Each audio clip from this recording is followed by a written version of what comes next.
Well, good morning, and thank you all for coming to, I think, a very important session, and one that I hope we'll all be able to take something away from and be able indeed to pursue what I think is a very important, increasingly important issue, which is human rights. I always think it's useful to have a definition, so forgive me, but I want to do a definition of what human rights is. Human rights are rights inherent to all human beings, regardless of race, sex, nationality, ethnicity, language, religion, or any other status. Human rights include the right to life and liberty, freedom from slavery and torture, freedom of opinion and expression, the right to work and education, and many more. Everyone is entitled to these rights without discrimination.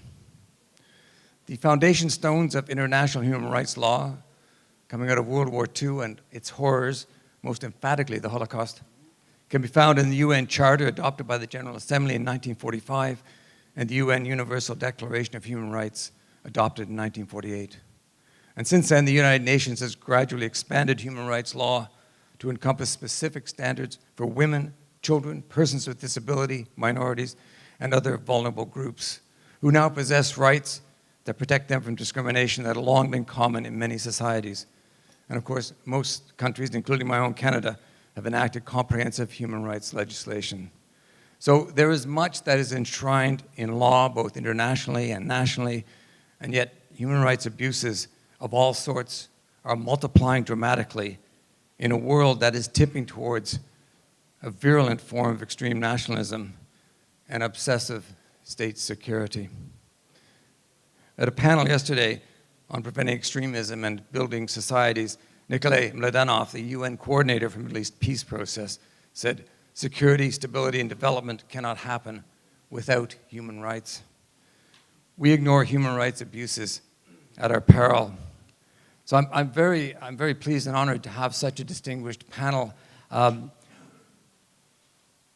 Dr. Ali Al-Marri is the chief of the National Human Rights Committee and the General Secretary of Marri, which is the International Association of National Human Rights Institutions. Irene Khan is the Director General of the International Development Law Organization, and she's a former Secretary General of Amnesty International. And Dr. Ambassador Ahmed Al-Meraikhi is the UN Secretary General's Humanitarian Envoy and just appointed as Special Advisor to the Secretary General. And finally, Dr. Danilo Türk, by no means last, a professor of international law, former president of Slovenia. I wanted to begin, first of all, if I may, to put a question to you, Professor Türk. The UN International Declaration of Human Rights was adopted in 1948. How important is it today? And what other international laws and conventions define and seek to reinforce human rights as a shared global concern? Thank you. Thank you, and let me start by joining all those who have expressed their appreciation for the Doha Forum and for the wonderful opportunity to discuss some of the most pressing issues of our time, and I would certainly consider human rights to being among them. Now, your question is really something that can be answered by a very brief answer. Yes, human rights is relevant. The Universal Declaration of Human Rights is fundamental and remains more relevant than ever. So there is no doubt about all this. However, the situation is complicated. Now, on the one hand, the whole legal development has been complex, has led to a number of international treaties, both general and regional. And very importantly, the ideas of the Universal Declaration have permeated constitutional systems everywhere in the world. And that has changed the legal situation quite considerably since 1945. But I would like to emphasize one aspect which is usually neglected in all these discussions, and that is that the Universal Declaration itself contains a vision on how to deal with human rights in the long term. In Article 28 of the Universal Declaration, which is an article which is very seldom quoted, you will find the following language. Everyone is entitled to a social and international order in which all human rights defined in the Universal Declaration can be fully realized. Now, this is a significant formulation because it says, first, it is one thing to recognize or declare human rights. It's another thing to fully realize human rights. And human rights can be realized only in context. They are never realized in vacuum. Human rights, that is my addition, are not above politics. They are always very much part of politics. So they are part of context of every society. And therefore it is very important that the social order in which human rights are attempted to be realized is adequate. And the other thing is international order. Now all this was clear to the drafters of the Universal Declaration of Human Rights, and they knew that they are going to deal that they are opening a door to a very long and very important and complex process. Now, the subsequent activity, of course, was focusing more and more on implementation of human rights, and at the international level we have seen something that I would call a relatively reductionist understanding. Implementation of human rights was mostly seen as a matter of state reporting, individual complaints, special procedures to deal with massive violations of human rights, and things like this. And all this is very important and necessary. I want to emphasize, all these things are important and necessary, but they are not the whole picture. The question of social and international order remains open. Now, the international community tried to address these issues in different ways. I was involved some 35 years ago in drafting of something that became known as the Declaration on the Right to Development, which tried to bring the development agenda and human rights agenda more closely together. That was not easy, and it was ideologically disputed, because there were many who said, well, these are two different things and have nothing to do with each other. Now, that dispute was to some extent resolved at the Vienna Conference on Human Rights in 1993, where the developing countries insisted that the right to development must be part of the final document of that important conference, and they actually achieved that by a formulation that suggests human rights are universal, but they include the right to development also.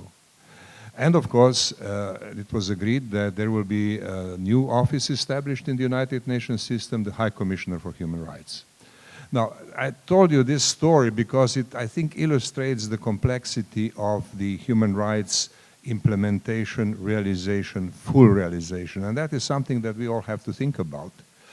And let me conclude by saying the following. Our panel is to deal with preserving human rights in times of crisis.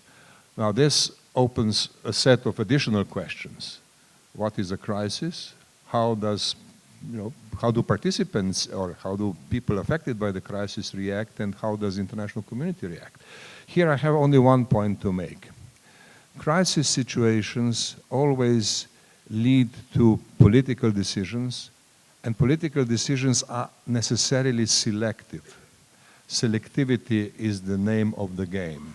Not all political crises are taken similarly. I was in one of my earlier activities dealing with Myanmar in the years 2000 to 2005. I was Assistant Secretary General of the United Nations at the time, and I helped the envoy for Myanmar, Mr. Azali Ismail, a prominent Malaysian diplomat. We have tried to put the Rohingya question on the agenda. And in those years, nobody wanted to talk about that. Everybody said, all right, politically, the important thing is to secure elections. And once the National League of Democracy wins, everything will follow. We now see it's not like that. Therefore, selectivity in politics is a problem that leads to incoherence in human rights process. And finally, that incoherence threatens universality of human rights. And this is why we have to have this panel today. Thank you so much for that, and you've laid out well the challenges that are faced here. Let me turn now to you, Dr. Marri, and in your role as Honorary General Secretary, which is an international association involving various human rights organizations. I want to ask you, can you clarify the ability of international associations to protect and promote human rights globally? How difficult is the challenge, particularly given what Professor Türk has just told us. Thank you, Bill. And thank you for the Doha Forum to give us this opportunity to talking about the human rights. And it's a very important question for when we're talking about the GANRI. Really, when we're talking about the GANRI, it's the Global Alliance for the National Human Rights Institution. And now there are maybe 112 national human rights institutions in the world. And all this national human rights institution is established as per the Paris Principle and as per the resolution from General Assembly in 1993 to ask from all the government and encourage all the government to establish the National Human Rights Institution. And all this National Human Rights Institution, it's focused to protect and promotion the human rights in the country.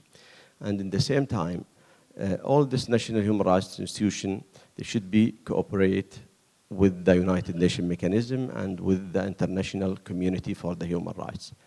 For that, when we're talking about the sustainable development indicator, in the past, there are good role, but we think as the GANRI to put it more role for this alliance.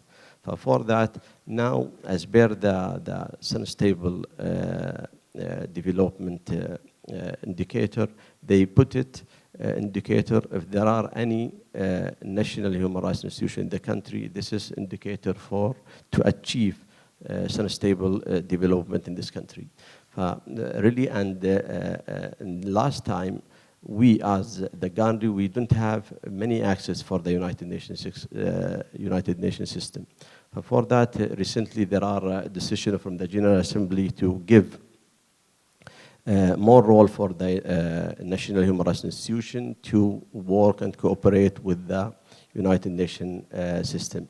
On the other side, when we focus for exactly what is where is the position for the National Human Rights Institution, it's in the middle. We cannot say that the National Human Rights is apart from the government or from the civil society. It's in the middle between the government and between the civil society to work with all the stakeholders in the country. In the same time, we as the National Human Rights Institution, we have a very important role to cooperate with the United Nations system, with the convention, treaty body, with the special rapporteur, with all the United Nations system. On the other side, we should be, if there are national human rights independence, they should be work with the international community like Amnesty or Human Rights Watch to facing the all challenge inside the country. This is the role.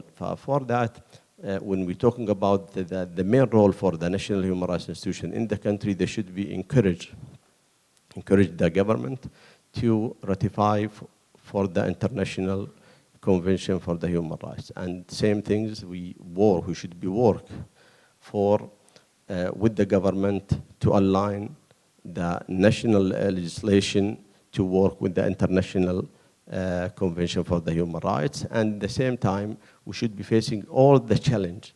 For that, all the national human rights institutions, there are two mandates in the country, and same thing, they should be cooperate with the international community to facing the all challenge in the country. Let me now turn, if I may, to Ambassador Meraikhi. The laws and the conventions are in place, but it's applying them. That is the challenge. And I'd like to put to you, particularly now in the world in which we're living, where human rights abuses are seemingly commonplace and accepted in so many instances, how do we make those laws and conventions work? شكرا جزيلا على دعوتي للمشاركة في هذه Thank you very much for inviting me to take part in this very important session. I will speak in Arabic.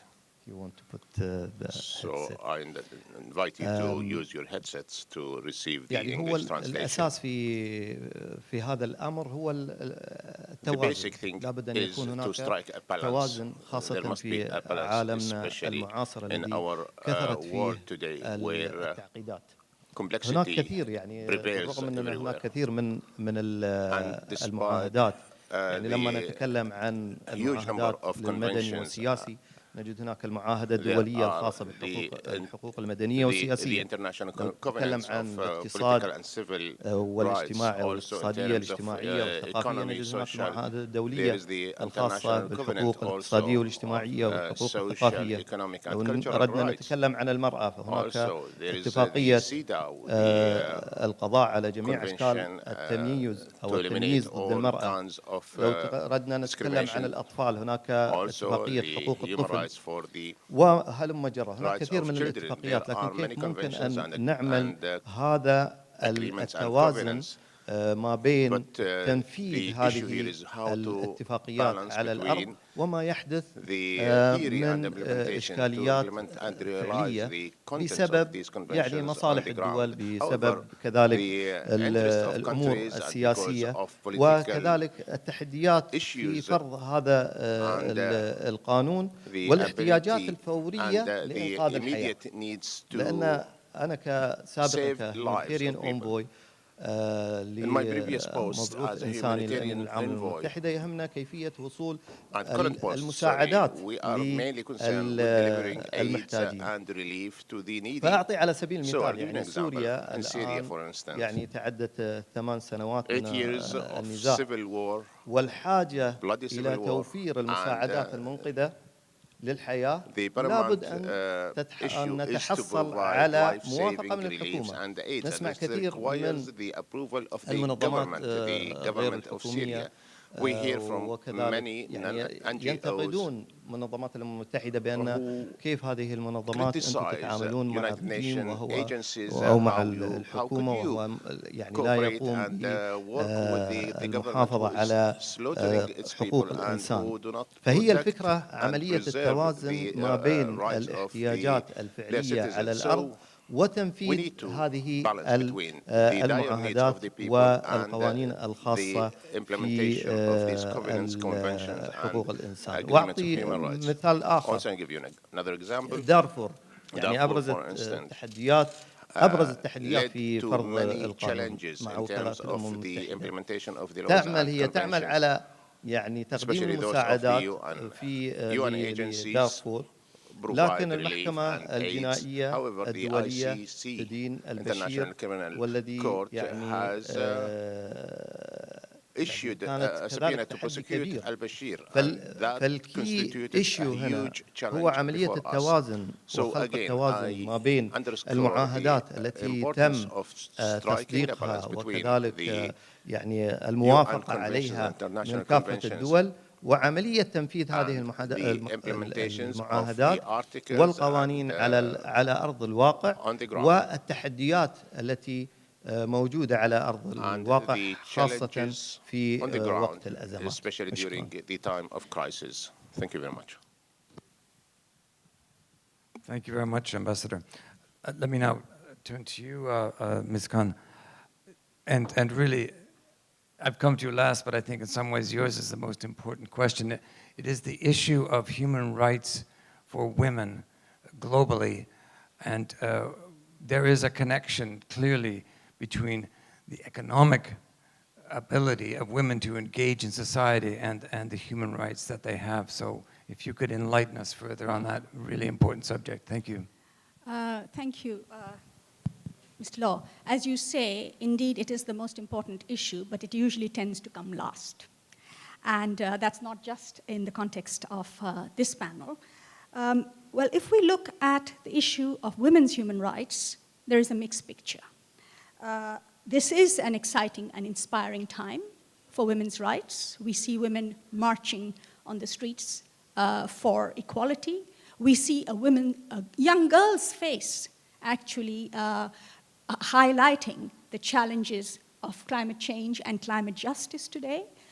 We see policies being changed. We see institutions being built. We see constitutional protection for women. We see laws. So yes, there's been a lot of progress, and also in practice. For instance, the gender gap in education is likely to be closed in the next 14 years. That's huge progress. So we accept that. But at the same time, this is a very critical and challenging time for women's rights. The backlash of nationalism, xenophobic tendencies, misogyny, that is also affecting the struggle for women's rights. And what we actually see is, if we look at the real situation on the ground, we see discrimination, we see exclusion, we see inequality in law and practice. Women are not safe in their homes. They are not safe at work. We have seen the hashtag #MeToo movement actually expose the real dangers that women continue to face in the 21st century. Women are treated unfairly in terms of family laws, in terms of inheritance, in terms of property, in terms of legal identity, in terms of employment, even access to justice. The International Court of Justice in The Hague has made over 107 appointments over 7 decades. Only 5 of them have been of women. I think that is a telling statistic that shows that we are very far from gender equality. Gender equality is a goal in the 2030 UN Agenda for Sustainable Development, but the struggle to reach that goal is going to be a long and hard one if we do not recognize the equal rights of women and girls.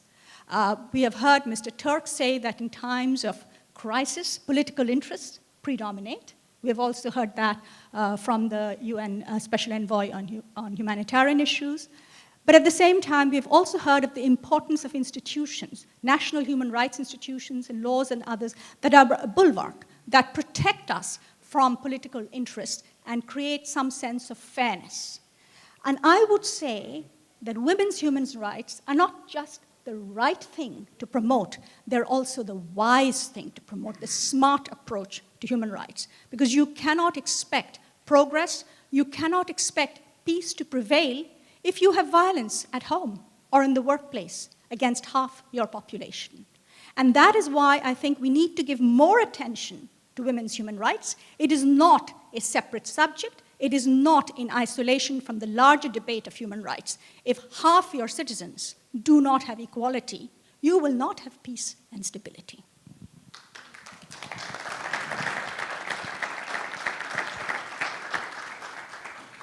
Thank you, and very well spoken. I'm going to exercise the chair's prerogative and ask a question really to all of you. I'm a journalist, and around the world, journalists are under assault from state and non-state actors. How important is it to protect and defend the rights of journalists in the broader context of the human rights struggle? And what can governments do to further the cause of journalism at a time when human rights are really under assault?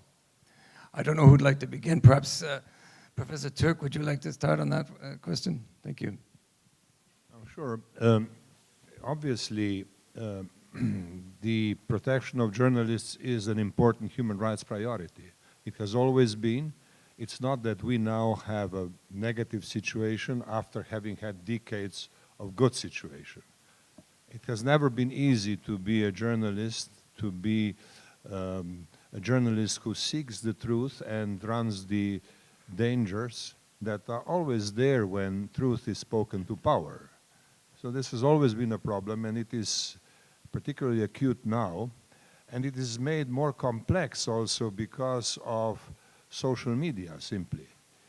Because social media have taken away much of the authority that quality journalism has built over decades or centuries, perhaps. Nowadays, opinion is more appreciated than real knowledge. And that creates an additional problem for quality journalists who have to fight for a place of knowledge-based, good quality product.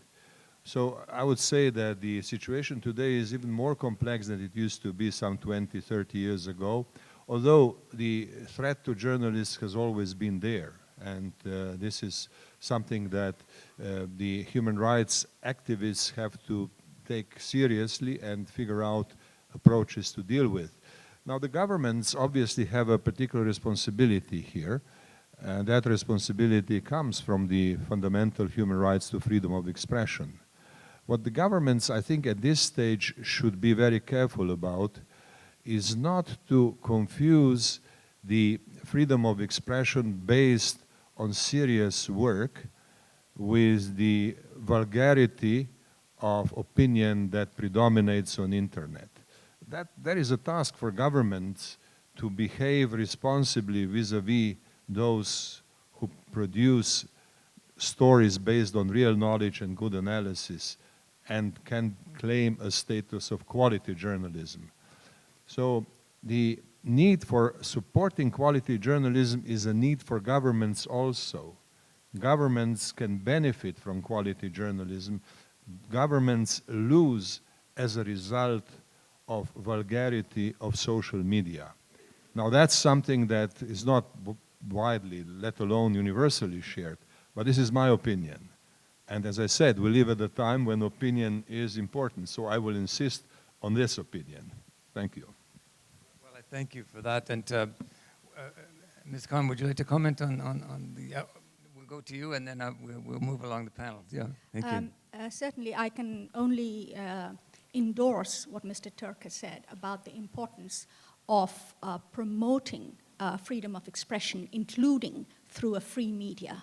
Of course, there are differences of opinion, but democracy flourishes when differences of opinion are expressed peacefully. Suppression of freedom of expression, in fact, leads to big threats against democracy.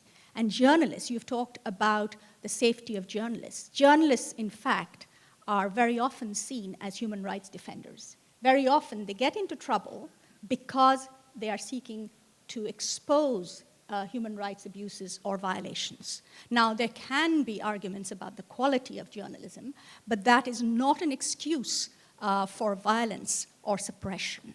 Of course, there is need for some regulation of freedom of expression. Freedom of expression is not an absolute right in most countries. For example, there should be some control on hate speech that leads to violence. But at the same time, I think we should not forget the importance of multiple voices of dissent, of discussion, because if we are talking about development, development does not take place in a single straight line with only one point of view. It's about engagement and participation. And journalists play a huge role in promoting that kind of healthy, open debate that leads to good development solutions. شكرا جزيلا. أتصور يعني حماية حقوق الصحفيين جدا مهمة وخاصة في the protection of journalists and journalism is highly important, especially الكوارث. during يعني كثير ما ينقل الصحفيين الصورة الواضحة حقيقة من خلال تغطياتهم للكوارث سواء كانت الطبيعية أو الكوارث حتى من صنع البشر. وهذا حقيقة يساعدنا احنا and this helps us as humanitarian agencies and relief agencies helps us in advocating our work. ويشجع الدول المانحة للتعاطف مع هذه الكوارث التي تحدث. وكذلك ليس فقط الدول المانحة بل حتى تعاطف الشعوب مع هذه الكارثة. ويساعد كثير من كذلك العاملين في مجال العمل الإنساني لاستيضاح الصورة وبناء عليه يقومون بكذلك القيام بواجباتهم. And this enables them to carry out their duty seriously. Yes, please do. Okay, thank you. I think I agree with Ms. Khan about for the journalist to protect the human rights, because without, if we are not focused and make debate for some issue, there are violations of the human rights. In this point, we cannot aware about where is exactly the violation and where is the problem. But for that, I think there are huge role for the journalists to protection the human rights. For that, really, from our side as the National Human Rights Institution in the past, I think in 2012, we held a huge conference, a big conference to how to protection the journalists through the under threat or in the area for the conflicts. For that, and there are, I think, there are resolutions from the General Assembly. They will take the decision to protection the journalists through the conflicts of the. And same time, next February we have big conference. We are talking about the activities and the journalists as the work in the social media and how to protect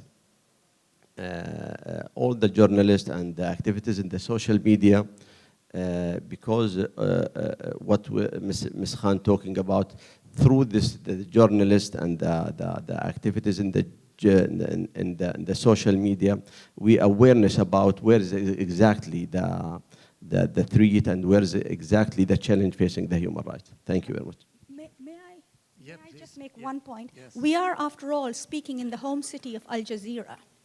And let us not forget that Al Jazeera's creation and its ability to operate has provided a very important perspective on world media. So giving sometimes a slightly different view from that which we would get from CNN or BBC.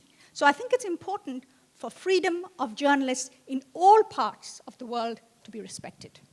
Yes, and I just wanted to add, if I might, the Committee for Protection of Journalists note that the top jailer of journalists this year is China, with at least 48. Next is Turkey at 47, which is down from last year when it was at 68. Then Egypt and Saudi Arabia at 27. So the region actually has 3 of the 4 top jailers of journalists, which I think is of great concern. And I also feel, too, that we need to reflect on the fact that so far this year that there have been 25 confirmed killings of journalists killed while they were doing their jobs as journalists. That doesn't include citizen bloggers who've been murdered. That doesn't include, of course, people who have been beaten, families threatened. I think it's really important that we acknowledge those who are really on the front lines. And of course, I do also want to acknowledge my colleague, Jamal Khashoggi, whose murder last year shocked and appalled all of us, and for which we still do not have any satisfactory explanation from the Saudi government for that appalling act. I want to now turn to, and to you, Dr. Al-Mahdi, because there is an issue in the Gulf, an issue in Qatar as well, about the treatment of migrant workers. And we have seen legislation that's been brought into place in Qatar and in Bahrain aimed at improving the status and conditions of migrant workers. Perhaps you could explore what legislation has been brought into place and where the status of the human rights of migrant workers in Qatar is. Thank you, Bill. Really, when we're talking about the challenge facing migrant workers, I agree with you.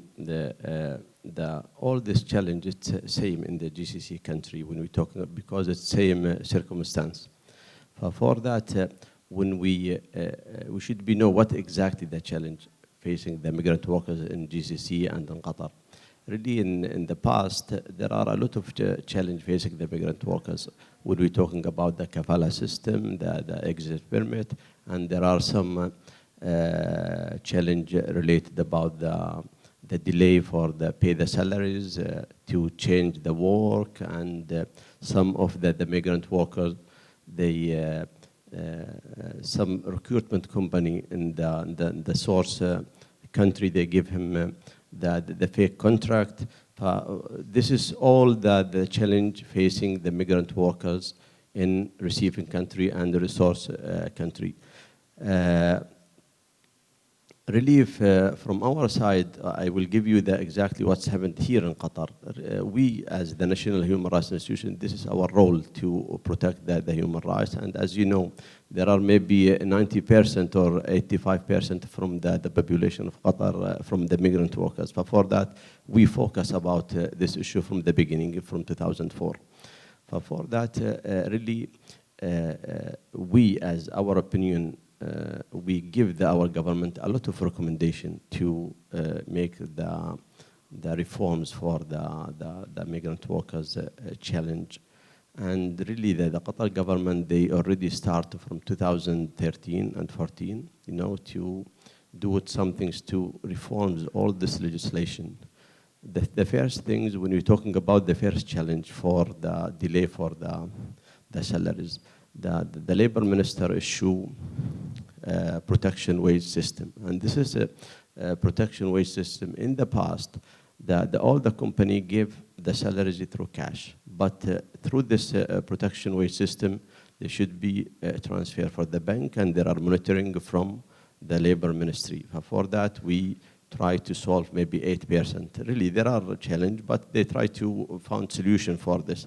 Same things, some of the company, they're facing a problem or liquidation or something. On the other side, there are many migrant workers, they have salaries, they have wage, and for that, the government last year in October 2018, they issuance the Migrant Workers Fund. And this is fund, he can give the migrant workers their rights, the salaries and wage, and after that, they come back for the company. And when we're talking about the kafala system, because in the past, any person, he cannot transfer his work or he cannot go outside the country without the permission from the sponsor. In 2015, Qatar government, they issuance the law 2015, the relation between the workers and his company or the employer as per the contract. What is in the contract? They should be respect from both parties. This is exactly when they issue the issuance this law, they cancel the kafala system. In 2018 or 2018 last year, they cancel the exit permit from maybe 95% from the migrant workers working in Qatar. And I think from our opinion, for this point, it's very important reforms from the Qatar government issue related about the exit permit. This is when we're talking about the another side. There are some challenge. It's not related about the receiving country. It's related about the source country. Like when we're talking about some of the migrant workers take a fake contract from the recruitment agent and the source company, and when they come here, they found another condition for his contract. For that, Qatar government now they established maybe 20 visa center, and this is visa center. Before he's come here, he's finished all the procedure, and he's signed his contract by his language, and finish all the procedure before come here. And I think for this point and for this step, we can solve this problem about fake contract. The another things, it's related about the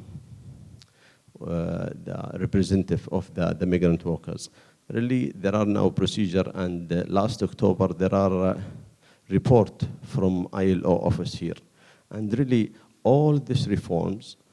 This is a good step, but I think from our side, and the main challenge now facing the migrant workers in Qatar, how to implementation all these reforms in the ground. And really, there are a good step from Qatar government when they signed the agreement with the ILO office and the open ILO office here. And through ILO office, I think there are good steps from them to cooperate with the Ministry of Labor and cooperate with all authority here to give them the many recommendations how to implementation all these reforms in the ground.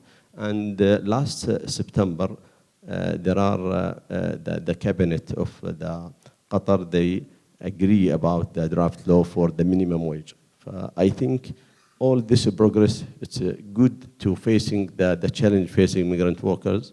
And I think what I said before, the main challenge now, how to implementation all these reforms in the ground. Does anybody else want to comment on the migrant worker situation? No? Nope, okay. Let me just pick up, if I may, again on this issue of implementation, because it is so important. How do we make that gap less wide?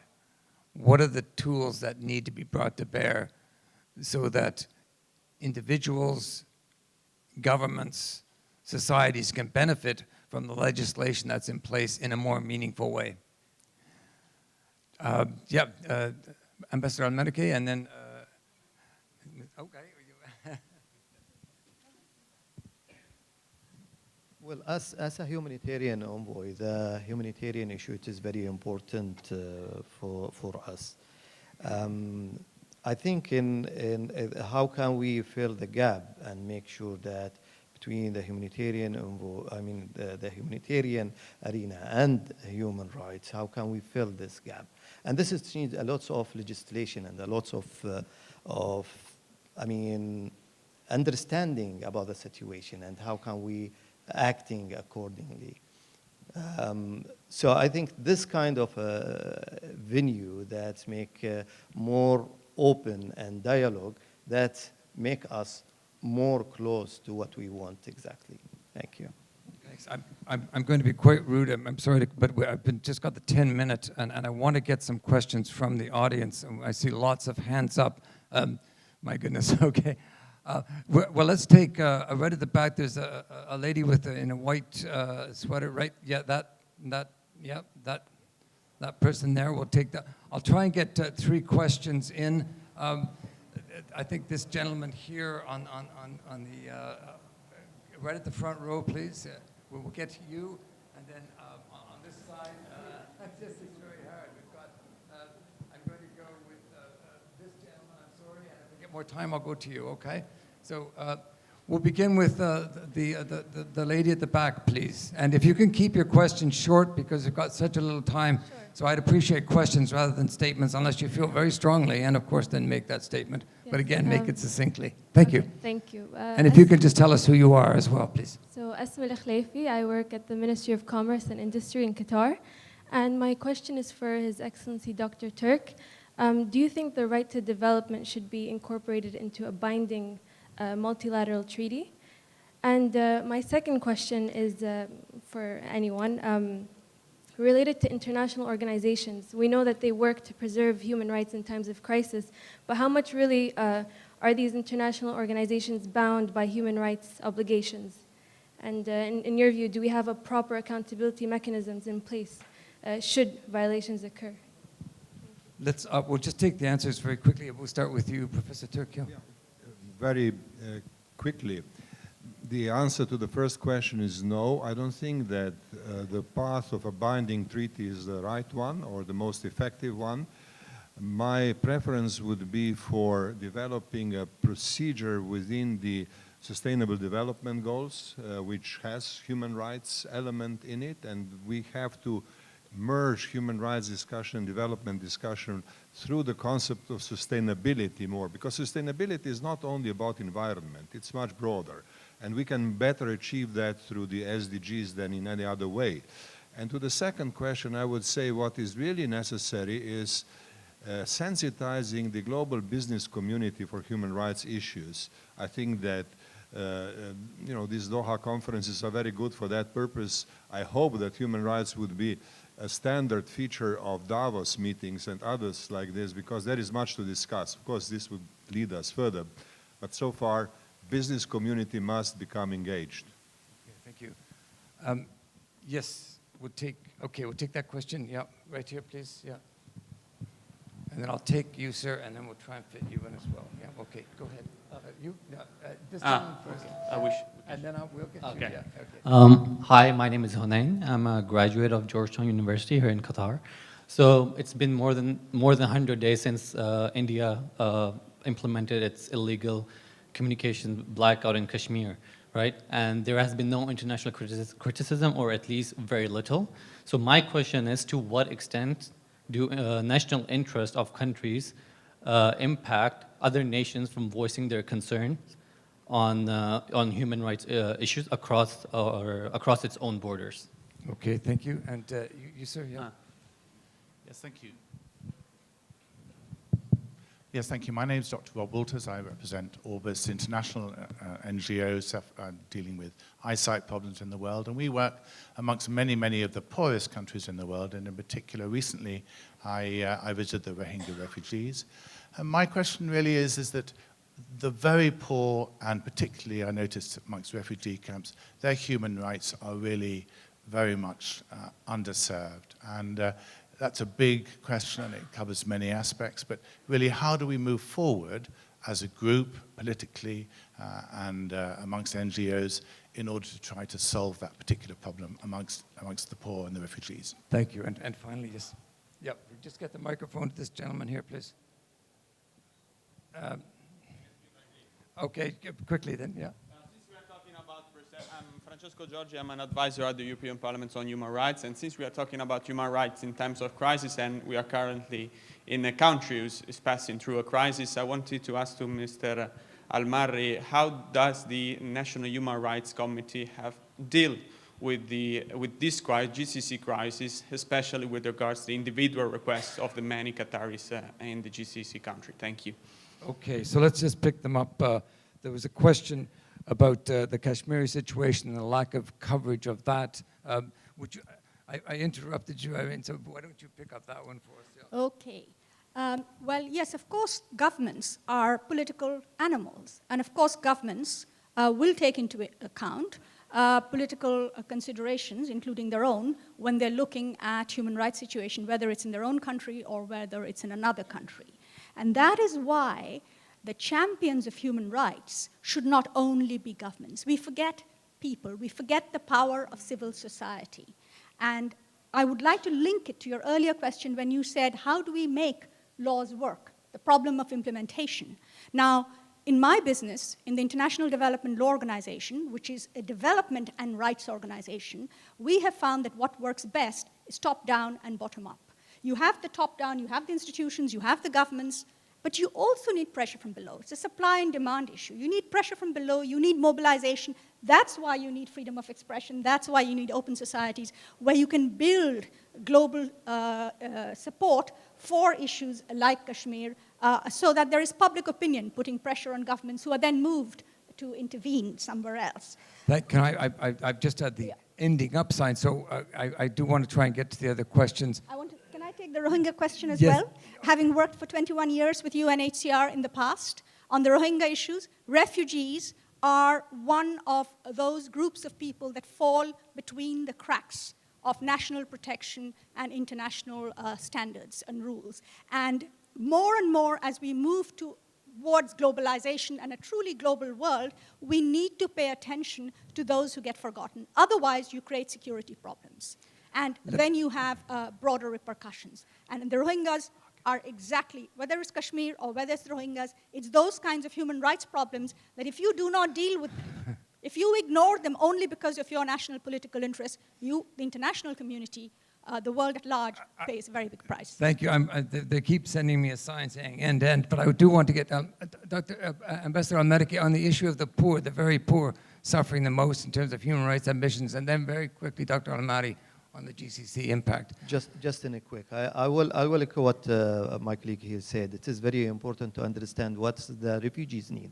I've been in Rohingya camps in Bangladesh, and the situation is miserable. And we need to understand what the refugees themselves want, and then we can try to find a mechanism. How can we implement the human rights and make a capacity building for the hosting country, because most of the time we forgot about the hosting country and we just focus about our legislation. I think the hosting country need to have also some kind of help in terms of a fund, in terms of the capacity building, in terms of even to know what is the legislation that they have to follow. Thank you. And finally.